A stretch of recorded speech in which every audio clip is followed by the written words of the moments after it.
As you can see, we have a red weather alert day going. Just take a look at the sky in Bentonville over the Walton Boulevard there.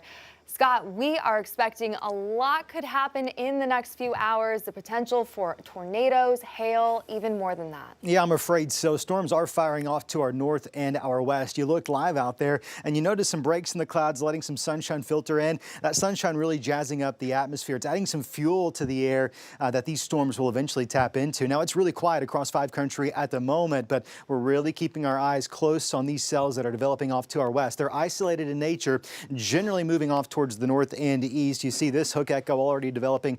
This is near Grand Lake, just to the southwest of Grove.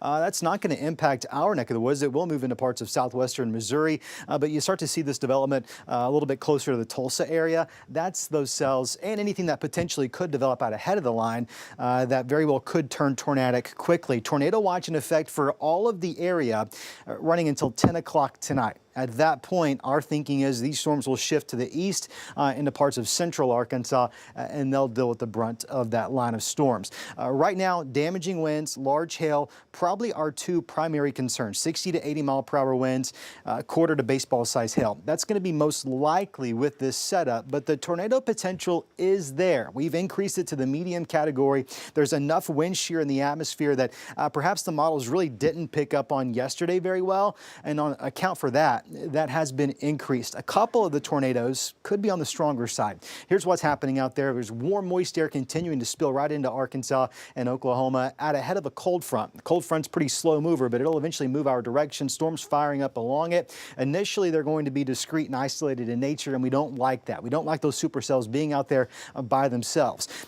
The thinking is at some point, what will develop into a broken line eventually pushes off towards the east. You find the winds on the backside of that front by let's say 10, 11 o'clock tonight. They're going to shift out of the north, and that's going to push some drier, maybe even slightly cooler air into the area.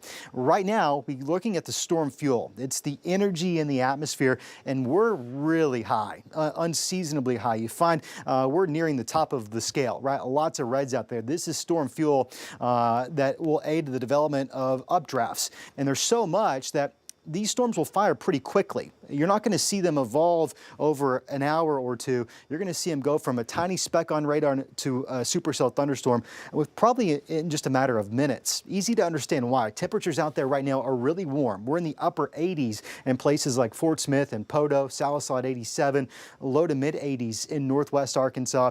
In addition to just how warm it is, you've got a lot of humidity, a lot of moisture. You've probably felt that out there. When you wake up tomorrow morning, it's going to be notably cooler. We'll have temperatures in the 50s and 60s.